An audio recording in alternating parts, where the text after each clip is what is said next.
Welcome to the Silent Thinking Podcast, a space to slow down, breathe, and reconnect. Today, I'm reading from The Way of the 3-Year-Old Why by Donn King. Just listen and let the stillness support you. Chapter 1: The Beginning of the Beginning.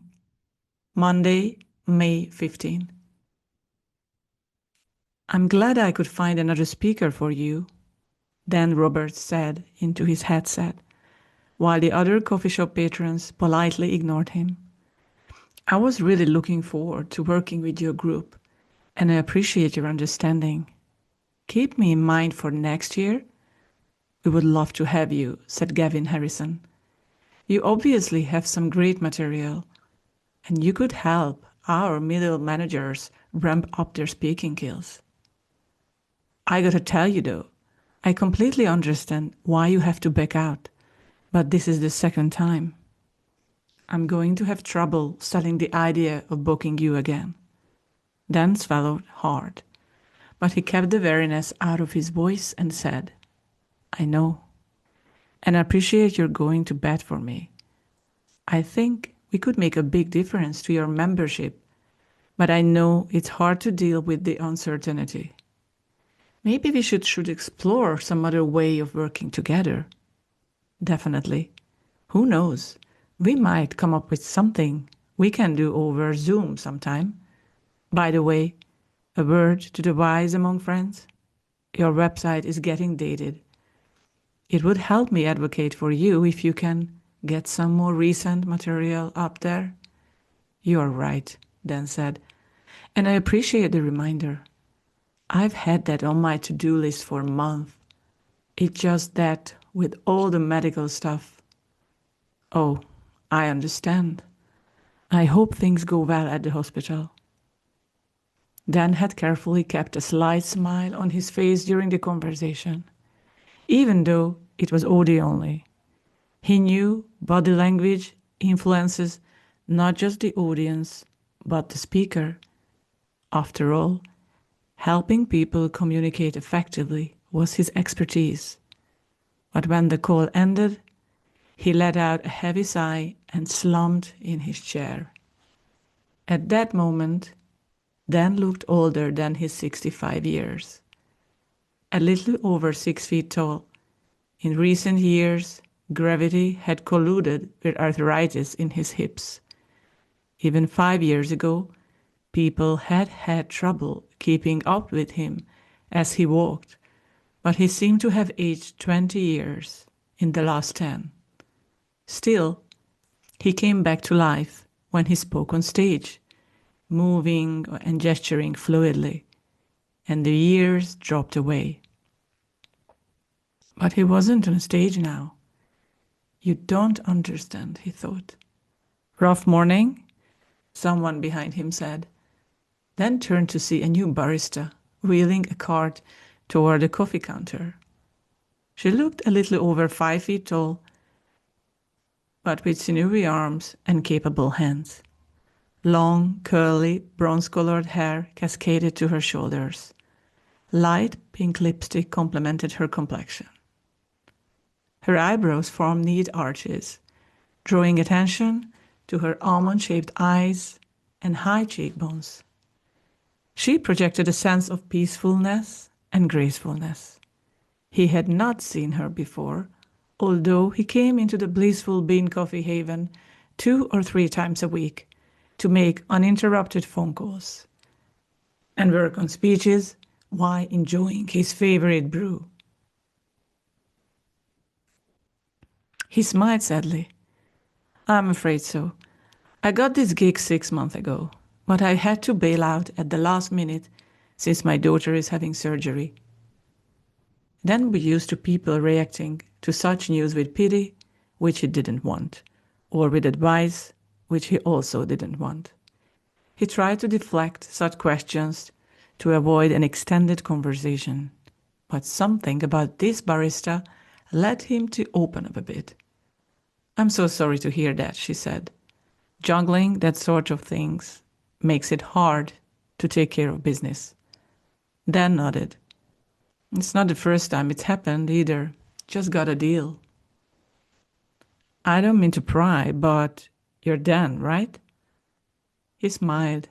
The staff at the Blissful Bean were always friendly and professional, but with a couple of exceptions, most didn't connect with customers beyond recognizing the regulars and their favorite drinks and food. The job had too much turnover, college kids on their way through. Dan taught clients to connect with people on a personal level as much as possible as a way of standing out from the crowd. Now here was someone practicing just that. That's right. How did you know?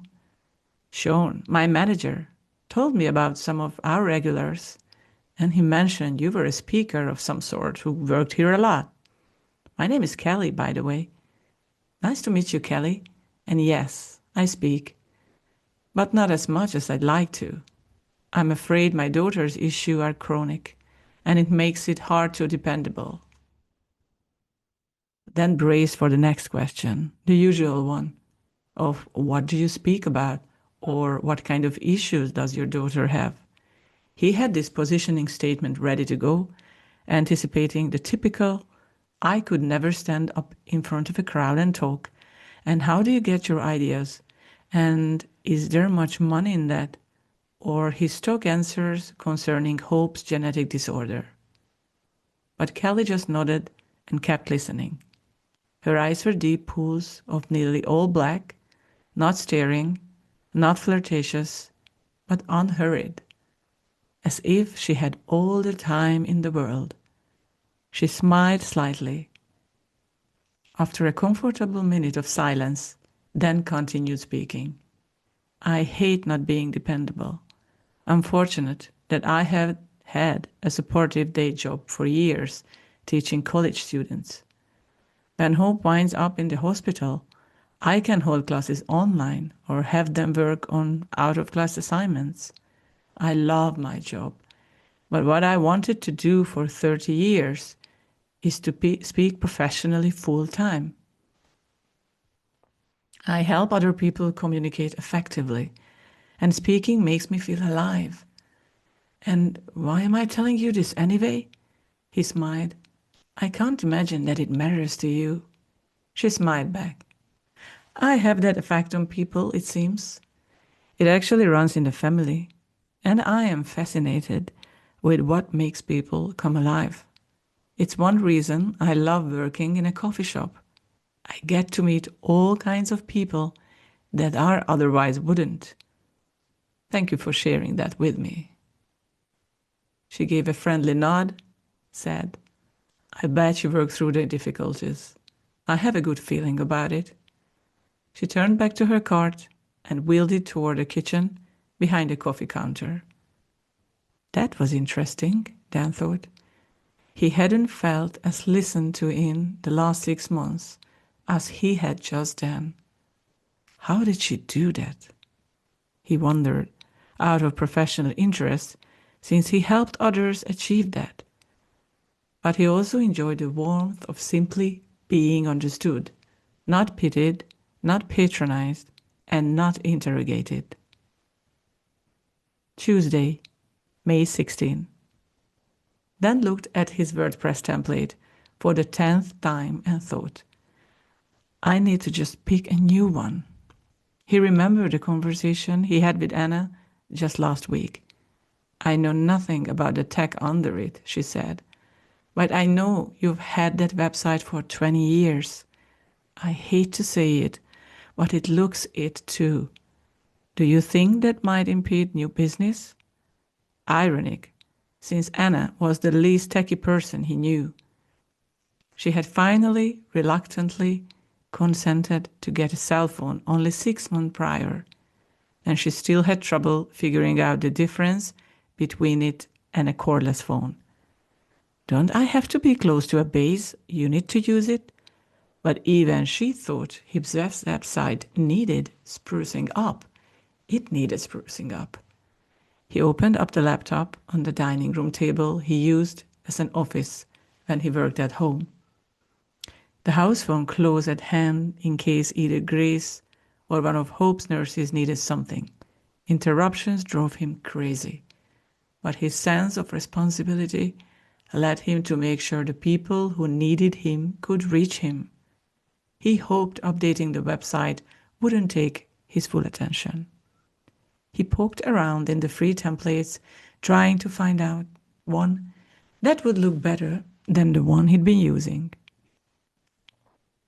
It had been state of the art when he first installed it, but he had kept it through multiple WordPress upgrades, electing to keep prior editor versions, cobbling together menus.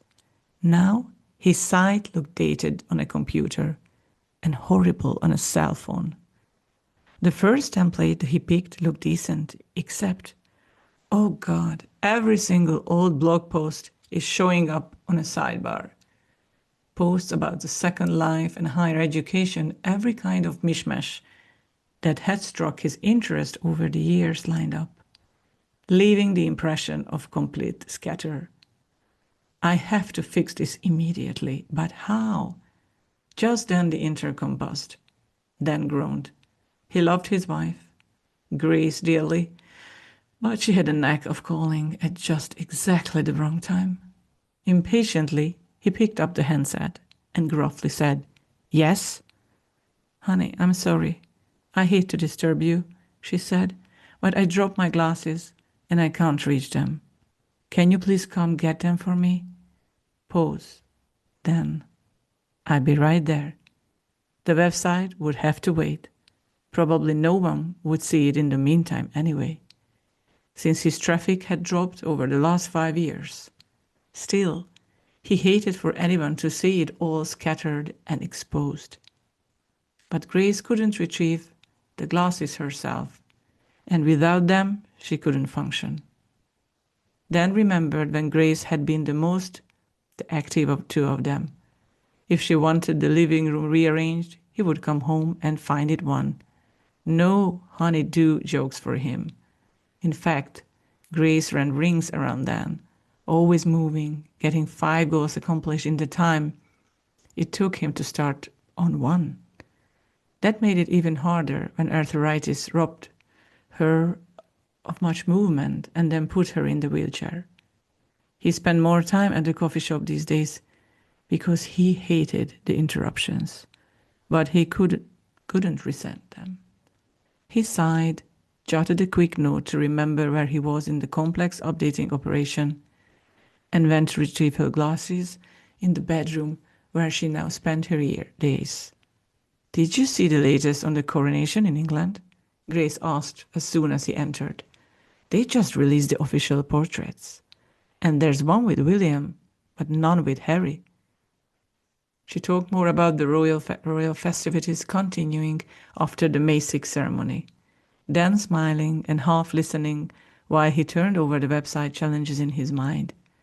Grace seldom complained, but she needed his company to ease her isolation.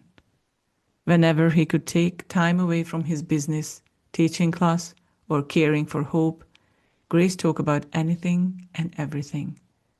Honestly, he loved the time he spent with her, listening to her enthusiasms, watching her draw or paint, or watching old black and white movies. It tempted him to quit everything and just spend his days with her. After all, they had planned carefully for retirement.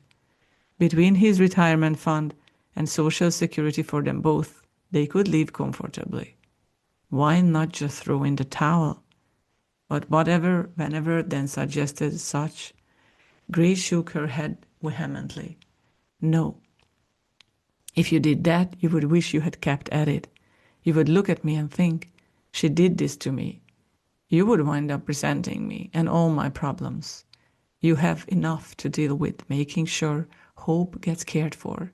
You need to keep working." "You're not here, are you?" she said. Then focused, realized she had asked something he hadn't heard. "I'm sorry, hon. It's just that I'm trying to fix an issue with the website, and I'm distracted.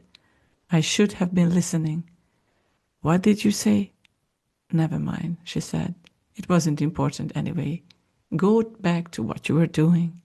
Sheepishly, Dan left the bedroom. He sat back down in the dining room chair, said out loud to no one in particular, "Let's see, where was I?" The intercom buzzed, this time from Hope's room. He took a moment to remember which nurse cared for Hope today, then answered, "What you need, Lionel?" "Mr. Roberts, I'm sorry to bother you, but we're out of one of her seizure meds." "Is it due now?" he asked, knowing it was 2 p.m. and definitely time for it. "Yes, sir, I'm afraid so." He sighed. "Okay, just a minute." Up from the chair once again, his hips complaining, he went to the refrigerator, snagged a fresh bottle, and took it to Hope's room. A small bedroom, they had retrofitted it with a counter and sink, multiple storage cabinets, equipment shelving, and its own electrical system to avoid overwhelming the main house current. Anytime someone new came into the little enclave, they always remarked on a little hospital room. They had converted the guest bedroom next door into the medical storage facility, packed with supplies like urinary catheters, enteral feedbacks, cables, suction catheters, cases of liquid nourishment, circuits of breathing machines, and tons of girly clothes that would fit a typical 6-year-old. Dan paused in the doorway and waited for Lionel to finish suctioning Hope's trash. Some of those small clothes lay on the lackey pile seat, ready to put on his 20-year-old daughter. Lionel cleared the suction catheter and smiled at Dan. "Thank you." He handed her the cold brown bottle, but he kept looking at Hope. "You know, she ought to be going out with friends now, living in a dorm instead of this room." Lionel's smile turned sad, and she said, "I know, but it's a minor miracle she's still with you." "Yes, you're right." "I can't help but wonder, though, what does she dream about?" "I dream about flying." "Does she dream about walking? Does she dream at all?" Choking up, he turned without another word and headed back to the laptop. He shook his head, pushing his feelings down. WordPress waits for no man, he thought. Maybe there's another theme that will just hide that sidebar altogether. He found a minimalist theme in the list, clicked to make it active, it worked. But now the photo that had appeared at the top had vanished, leaving an odd blank space behind. The doorbell rang, a delivery of oxygen equipment. Then sighed, closed the laptop, and answered the front door. Grace heard the doorbell, and she could almost feel Dan's sigh. She knew interruptions constantly punctuated his day, and she ached to do something about it, to do anything, really. Dan would be happy to sit and listen to a stream with a hot cup of coffee, but Grace always wanted to be painting, making stained glass, building furniture, until the arthritis had robbed her all of that. She looked around the small bedroom, at her paintings, festooning the walls, the bookshelves she had crafted, the hand-woven wall hangings. Grace understood Dan's creative urges and shared in them, but they each expressed them differently. Though she enjoyed making graphics on the computer, it just didn't quite satisfy the tactile needs she had for hands-on work. She heard Dan out on the porch talking to the delivery guy. He tried, Lord knows, he tried, but she ached to help with Hope's caretaking duties, especially since Dan couldn't keep track all of the disparate needs for them all. Her eyes landed on the twin wood carvings on the shelf by the door, and she smiled at the memory of the workshop weekend she had gifted Dan for an anniversary. He always wanted to carve the traditional Appalachian spirit faces that filled artisan shops outside Gatlinburg, and it seemed a fun activity they could do together back before the arthritis took over. Carving had come naturally to Grace, but Dan struggled to make his hands to do what his brain wanted them to do. Her carving, a first-time effort, looked as accomplished as anything in those artisan shops, but Dan's had looked hacked out with an axe by a 5-year-old. He even tried a second time with a fresh piece of wood, But his second effort looked even more childish, demented even. They had laughed together, and then insisted on displaying the two next to each other, but he had given his set of carving tools to his nephew and never mentioned wanting to carve again. A couple of years later, arthritis claimed her hands, her back, and her hips with a vengeance, and she could no longer wield carving tools or paint brushes with any precision and without pain. An assistive technology trackball allowed her to work on a computer with some dexterity and speech recognition. Software reduced the need for keyboarding, but no computer could hold tools on her behalf, and so she left painting, carving, and crocheting behind. The door opened and Dan came in holding the supply delivery ticket. "I think we got everything," he said, "but honestly, I can't make heads or tails of this paperwork. Can you check it over?" "Sure. Can you hand me my glasses? The ones you were going to get for me on the last trip? They fell on the floor." "Oops, I'm sorry. I should have gotten them last time." He picked up the glasses and handed them to her, along with the stack of papers. She took the pink NCR forms, ran through them quickly, and then said, "I don't see anything on here about suction catheters. Did they not include them?" Dan groaned and smacked his forehead. "I didn't even think to ask about them. I'm sorry." "Can you call them?" "I'm going to run to the blissful bin for a few minutes so I can focus on the website design." Grace hated making phone calls. She thought Dan handled those better, but she knew he had been trying to focus on business, and that he worried about their finances moving into retirement. So she said, "I guess I checked to see what's going on. Probably an insurance thing." "Thanks, hon." He gave her a quick kiss and headed out the door, leaving her to wish for the way things had once been when she could beat him to the car.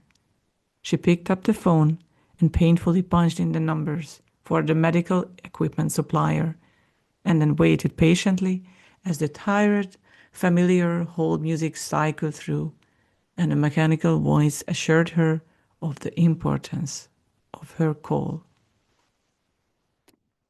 Thank you for sharing this quiet moment with me. If this brought you peace, please subscribe to my YouTube channel, like the video, and share it with someone who might need a little stillness too. Until next time, keep listening inward.